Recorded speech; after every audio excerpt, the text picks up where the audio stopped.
Perezida wa Repubulika y'u Rwanda Paul Kagame ku gicamunsi cyo kuri wa kane yagiranye ikiganiro n'abanyamakuru avuga ko u Rwanda nta ruhare rufite mu bibazo biri mu mubano warwo n'u Burundi, ashimangira ko u Burundi aribwo bwafashe icyemezo cyo gufunga imipaka yo ku butaka. U Burundi bwafunze imipaka yabwo n'u Rwanda mu kwezi kwa mbere 2024 burushinja gufasha umutwe witwaje intwaro wa Red Tabara urwanya ubutegetsi bw'igihugu cy'u Burundi.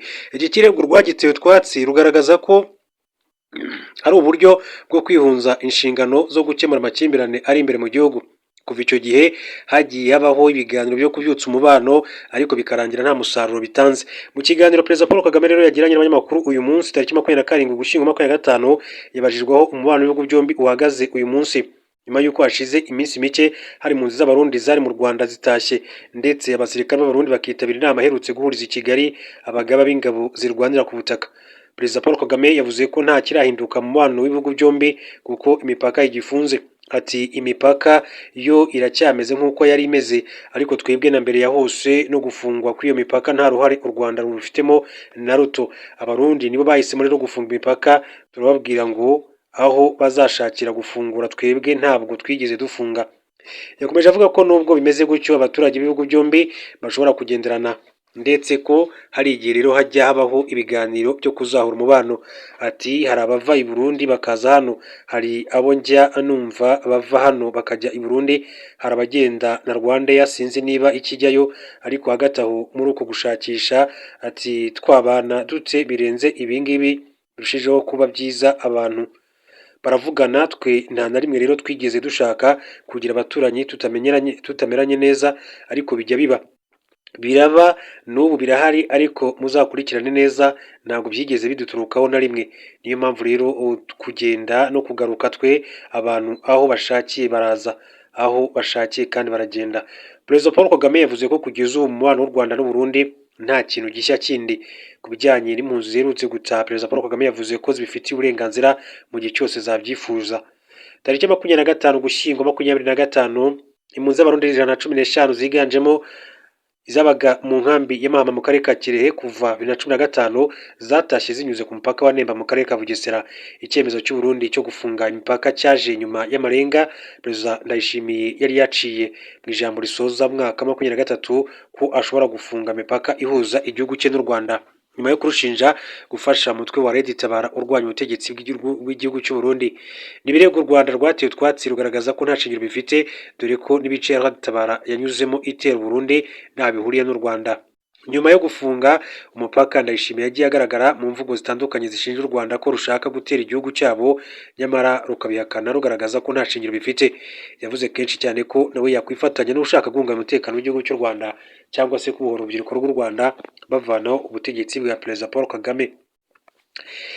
Perezida Paul Kagame kandi yatangaje ko ari we ufata umwanzuro ku nsengero zitandukanye zafunzwe mu bihe byashize, atakongera rero kuzifungura, ahubwo abantu bagashishikarizwa rero gukora kuko mu nsengero higanjemo ububandi. Isesengura ryakozwe n'urwego rw'u Rwanda rw'imiyoborere RGB muri Nyakanga ndetse na Kanama 2024 ku nsengero zirenga 13,770 ziri mu bice bitandukanye by'igihugu ryasize 9,171 muri zo zifunzwe kubera kutubahiriza ibiteganywa n'amategeko. Hakurikiyeho amabwiriza imiryango ishingiye ku myemerere igomba kubahiriza, arimo n'ibigomba rero kuba biri mu nsengero rwemerewe rero gukorerwamo kugira ngo rero habungabungwe ubuzima bw'abaturage bazigana. Mu biganiro abanyamadini bagirana n'inzego za leta kenshi bagaragaza ko hari ibyo basabwa bujuje, bityo ababishinzwe bakwiriye kongera kujya gusuzuma bakaboneramo bakongera bagasenga. Mu kiganiro umukuru w'igihugu cy'u Rwanda Paul Kagame yagiranye n'abanyamakuru ku munsi ku 24 Ugushyingo 2025 yavuze ko atabona uruhare rw'isengero mu bijyanye n'imibereho y'igihugu cy'u Rwanda. Ati iyo bibagiye nta nsengero nari gufungura, n'ibyo dukora tubikora kugira ngo rero abantu nyine. Ati naho insengero rwose, ati mu iterambere muri ibi byose twavugaga, ati by'intambara aziri mu isi n'imibereho y'igihugu, insengero zibifitemo uruhare ki? Perezida Paul Kagame yagaragaje ko ikigaragara cyane ari uko mu nsengero habamo ubujura n'ububandi kurusha ibindi. Ati nazo ziratanga akazi se? Ati bariba, ariko muba muhehe mwebwe? Jye ibyo mbona ko ari abantu ati buzuyemo ububandi gusa. Ati kurwana n'ababandi ati bari mu nsengero nabyo nta mpuhwe bifitiye na busa rwose, ariko mwebwe abakoloni ati barabarindagije ati namwe murarindagira ubu twirirwe ati tuganira ku bintu by'insengero ati mujye guhinga mworore. Mu bihe bya COVID-19 insengero zarafunzwe abantu bose basengera mu ngo zabo. Amadini akomeye yitabaza ibitangazamakuru birimo televiziyo ndetse na radiyo kugira ngo agere ku bayoboke bayo, ahita anafunguza za momo code kugira ngo abayoboke bayo bashobore gutura. Perezida Paul Kagame yavuze ko ibyerekeye gusenga abantu banabikorera kuri telefone. Ati gusenga nushaka usengere kuri telefone, aho byaturutse ntuhazi insengero zose ahantu ziri, ahubwo nuko dushaka gushyira ibintu mu kuri, ntabwo dushaka guhutaza abantu. Naho hafunzwe ni hehe? Umunyamakuru yahise rero avuga ko hari uturere tumwe dufite insengero nyinshi cyane zifunguye, bigatuma hari abava aho batuye bakajyayo, ibintu bikurura umubyigano. Perezida Paul Kagame ati naho tuzazifunga, ahubwo ataho ziri tuzazifunga bajye basengera mu rugo rwose. RGB iherutse kubwira abadepite ko hari insengero nke zamaze gufungurwa nyuma yo kuzuza ibisabwa.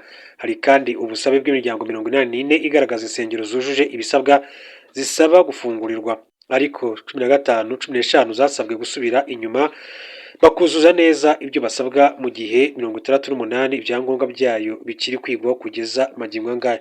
Ibyo rero nibikubiye mu kiganiro umukuru w'igihugu cy'u Rwanda Perezida Paul Kagame yagiranye n'itangazamakuru uyu munsi ku gicamunsi cyo kuri wa kane tariki 27 ukwezi kwa 11 mwaka 2025.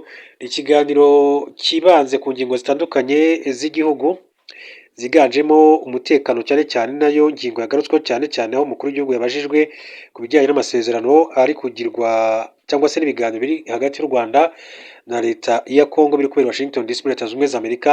Abazwa ku cyatumye impamvu u Rwanda Perezida Paul Kagame atahuye na Perezida Felix Tshisekedi Washington DC kandi byaba biteganyijwe ko bagomba guhura mu kwezi kwa 10. Byose yabigarutseho, avuga ko batigeze bahura kubera impamvu zitandukanye, ariko ko mu gihe cya vuba bagomba guhurira i Washington DC muri Leta Zunze Ubumwe za Amerika.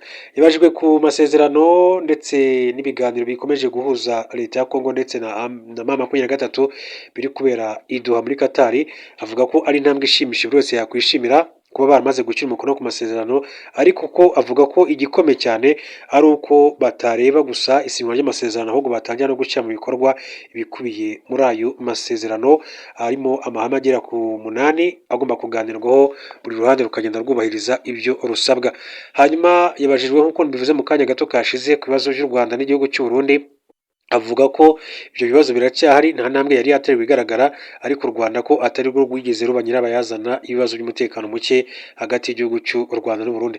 Wibutse ko u Burundi bwagiye bushinja kenshi u Rwanda ko rufasha umutwe wa Tabara, ariko u Rwanda n'ibirego rwagiye ruhakana, ndetse uwo mutwe bivugwa ko rero wiganjemo abagize uruhare mu kugerageza kudeta yapfubye muri 2015 ku butegetsi bwa Petero Nkurunziza nyakwigendera, ariko bikavuga ko benshi bagiye bahunga mu bihugu bitandukanye. Rero abarundi bavuga ko harimo abahungiye mu gihugu cy'u Rwanda, batinya kuvuga ko n'uwitwa General Godfrey Niyombare, uyu nguyu wari uri ku ruhembe rw'abashaka guhirika Petero Nkurunziza ku butegetsi, bivugwa ko yaba ari imbere mu gihugu cy'u Rwanda, ariko ibyo ngibyo u Rwanda rwagiye rubihakana. Hanyuma rero kugira ngo rero umubano uzamuke, kenshi u Burundi bwagiye busaba u Rwanda ko rwabanza rukaboherereza abo bantu bagize uruhare mu gushaka gutembagaza ubutegetsi bwa Petero Nkurunziza, ariko bikaza gupfuba.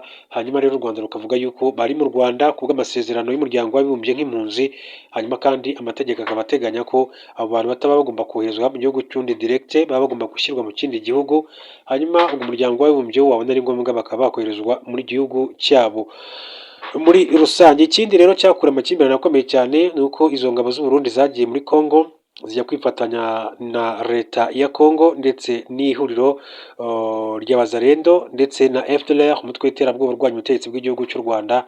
Ni ingingo rero itari gushimisha igihugu cy'u Rwanda, birumvikana kuba ingabo z'ubundi zakwifatanya n'umutwe wa genocidaires basanzwe barwanya ubutegetsi bw'igihugu cy'u Rwanda, nayo ni ingingo yatuma umubano w'ibihugu byombi uzamba cyangwa se urushaho kuba mubi muri rusange. Ni byinshi rero yabajijwe, yabazwa ku bijyanye n'imibereho myiza y'abanyarwanda, agira ngo ndabivuze mu kanya gato. Ku bijyanye n'iyobokamana yavuze ku by'insengero, avuga ko nta mpamvu yo gufungura izo nsengero, atego ko bamaze gukora isesengura ndetse n'icukumbura basanga ababyishemo bose ari ibikorwa by'ububandi. Byose yagiye abishimangira muri rusange. Ibindi ni imibereho y'abanyarwanda, ubuzima bw'abanyarwanda uko bwifashe mu gihe twegereje gusoza umwaka wa 2025. Avuga ko rero mu by'ukuri abanyarwanda bakwiye gukomeza gukora ndetse no gushaka uburyo bakwiteza imbere. Nk'uko rero yagiye abisobanura avuga ko n'igihugu kirimo kirakora ibishoboka byose kugira ngo kirusheho gukorera imirimo cyangwa se guhanga imirimo mishya ku bantu ndetse no kubaka ibikorwa remezo nyine bikomeza gufasha abanyarwanda muri rusange mu gukomeza kwiteza imbere. Ni byinshi rero gusa ingingo navuga yari ingingo nyamukuru yaganiriweho ni ingingo y'umutekano, niyo yahawe umwanya munini cyane.